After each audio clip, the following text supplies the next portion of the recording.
how good is Peterbot? Can he beat Stable Ronaldo 100 times in a row in a 1v1? We had this question answered in one of the most exciting 1v1s I've ever watched. Straight after this, Pete loaded into the Trio Cash Cup finals, decided he wanted to target Clix, who was winning the whole tournament, almost ruining his Trio Cash Cup. I'll recap both EU and NA because EU had a super underrated team come out on top, and we've also had today's Eval Cup tournaments moved because update got pushed back for a very big reason.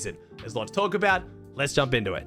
Let's kick off with one of the most, if not the most, watched 1v1s in the history of Fortnite. We're in some goofy mini season and Fortnite is still breaking records. We had Stable Ronaldo, the squad FNCS champion, going up against none other than Peterbot. Now, I know you're thinking, Ron versus Peterbot, Aussie, that is a terrible 1v1. But Ron had a 99 kill lead. What that means is they're going to 1v1 for 100 rounds. If Ron wins one, it is over. Ron is the winner. If Peterbot can win all 100 without Ron taking a single round, Peterbot will be the winner. Now, this was supposed to be a $10,000 put up by Ron in a 1v1 against Peterbot. Fortnite caught wind of this. They supported it. Apparently ended up saying they'd put up the $25,000, which I'm not really sure whether that happened or not because Ron ended up saying it was his money. After saying it was Epic's money, I'm not really sure, but even Fortnite got behind it.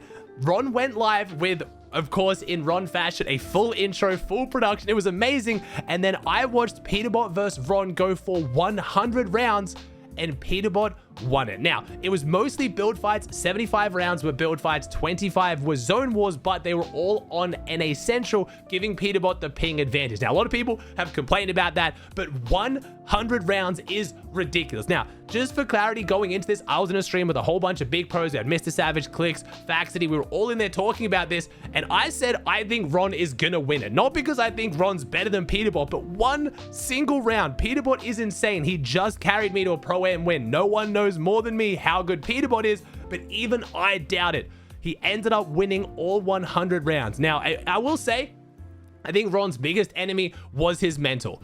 Only a few rounds in, Ron hit a bit of damage. He started to look good, and then he completely crumbled. I think about 60 rounds was Ron just being completely mentally checked out. He was tilted. His chat was flaming him. He was freaking out that Peterbot was stream sniping him, and then visual audio, and then the ping was getting under his skin. Ron unfortunately tilted a little bit. Towards the end, with about 20 rounds left, Ron locked in, and he got really close to winning a few rounds. He got Peterbot nervous. He started going low ground and playing cringe, doing what he needed to do to beat Peterbot, but it was too little too late, and Peterbot ended up winning it. Now, it was amazing content, and full credit and shout out to Ron. He has put such a big spotlight back on Fortnite. Participating in the Pro-Am, now into this, Ron is really back and killing the content. This 1v1 had like 200,000 viewers combined on Twitch. Everyone was watching it. It was amazing. It was super fun. And I know a lot of people are going to flame Ron for this, but Peterbot is just on another level. But Ron is not taking his defeat lightly. He is double or nothing. He is putting $50,000 on the line, but Peterbot has to fly out to LA and 1v1 Ron in front of him on equal setups, on equal pings. So apparently that's going to take place in June, so we do have to wait a few weeks for that one, but I am so excited to watch it. The content was amazing. It really was such a fun time, and it just goes to show how ridiculous Peterbot is and some of these pros are. They're just on a different level. We aren't just having crazy storylines come out of creative and other areas this season. The tournaments are also popping off. We had our first Trio Cash Cup finals, the finals of the FNCS Showdown, and it did not disappoint. We had Clix, Higgs, and Iomzo winning it on 416 points, almost beating out second by over 100 points. They played 6 matches, won 2 of them, their worst game being a 2 Elim 17th. And if you paid attention to social media, you know why this is. Peterbot, Booger, and Craze. Peterbot didn't have a crazy start. They found themselves in about 15th place, and as Peterbot often does, he used his tournament to get under Clix's skin. He W-keyed Clix over at his POI, took down Iomzo and Higgs, and then camped their cards, meaning Clix had to try to solo clutch. He ended up going down in 17th. Now, Clix's team spent the rest of the tournament now trying to fight defense. Every single game, Peterbot would go from Seaport City, try and key them at the first order base, but the next 2 games, Peterbot wasn't able to get the better of them, wasn't able to find them. They kind of outmaneuvered him. They ended up getting an 11 Elim win, and also, getting a 13 Elim second, and then a 4 Elim 7th in their last 2 games to bring it home with a phenomenal performance. Now, Peterbot, again, not playing with his actual trio, playing with Booger and Craze. A lot of people being like, oh, Peterbot's griefing. What is he doing? Why is he doing this? He's so weird. And Peterbot's doing Peterbot things. Love it or hate it, Peterbot loves being the villain. He tried to take the fight to Clix, won at one of the games, and it didn't work the next two. I do think this is going to cement potentially the Peterbot versus Clix off spawn. At the start of the season, Peterbot said he was going to go first order base. Clix said he was going to go first order base. I thought we're going to see the two teams clashing and colliding, but Cole didn't play this week. So Ritual ended up playing with Rapid and Threats. They ended up coming second on 319 points, but Peterbot said he's not taking this season that seriously, but he's just won $25,000 off Ron in this 1v1. Now I feel like if Cole's down for it, I think we could see a Peterbot Clix 3v3 at the first order base. Now, this is not an FNCS season. Next season, we do have an FNCS major, and then we have the LAN. So a lot of people wondering, why would Pete do this?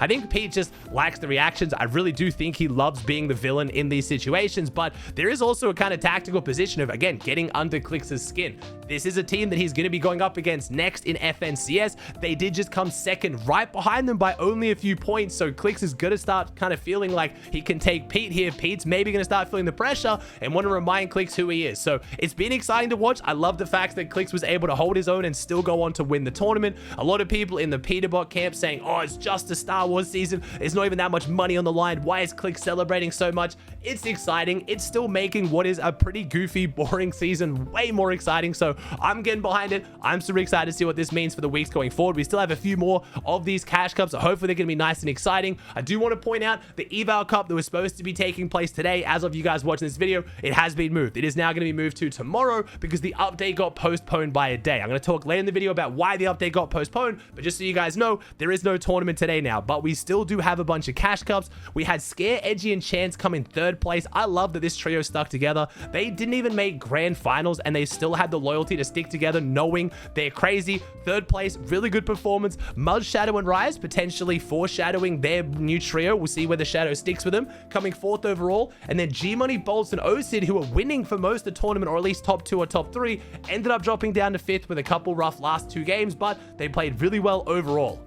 Moving on over to EU, we had a very underrated team bring it home. Wheat, Nafrizzi, and Ilusha winning it on 360 points by dropping at Magic Moss. You're probably wondering, Aussie, why is Magic Moss's, the winning POI right now? There's no black market, there's no gold. What are they doing? I think one of the main keys to this team's success is the forecast. A lot of people don't realize there is forecast in competitive right now. Princess Leia, that is over near Lone Wolf, sells the forecast for 200 gold. You cannot eliminate her, and there is no max amount you can buy. So every team who gets gold in this area can buy a forecast. So a lot of the POIs around this area do get enough gold. So expect to see a lot of teams dropping on this north area of the map, fighting for the POIs around this. Now, Vico, Malabuka, and Feroxy almost won it. They came second on 359, 1 point being the difference. They did it off some big pop-off games. They got a 10 elim fourth, a 13 elim win. Then we had Cringe, Volko, and Kiddo doing it from a very different part of the map, all the way down at the new Samurai Shogun. They came third place. We had CZB, Nathan, and Della doing it in fourth, a brand new trio. Eclipse is no longer playing with this trio. He's now trioing with his brother, Twy,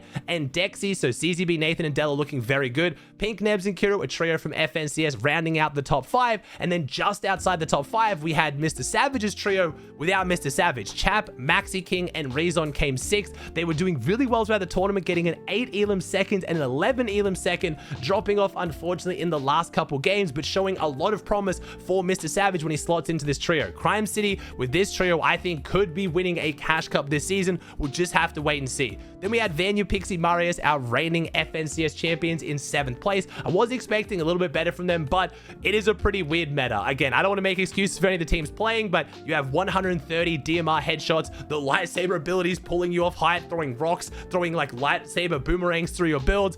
It's a pretty tough meta to be consistent in, making Clix's win by 416 points even more impressive.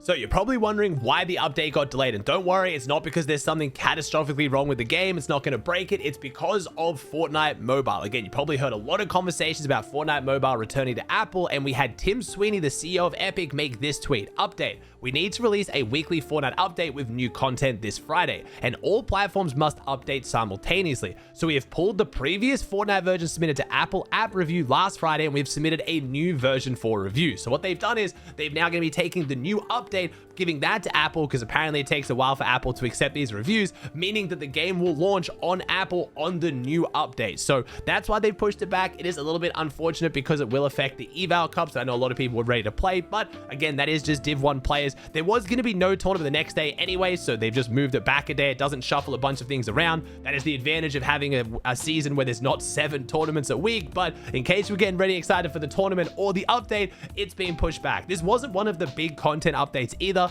We had all of the different updates listed throughout the season, and this week was set to not be a major update. Every single week after this though, we are getting major content updates coming soon.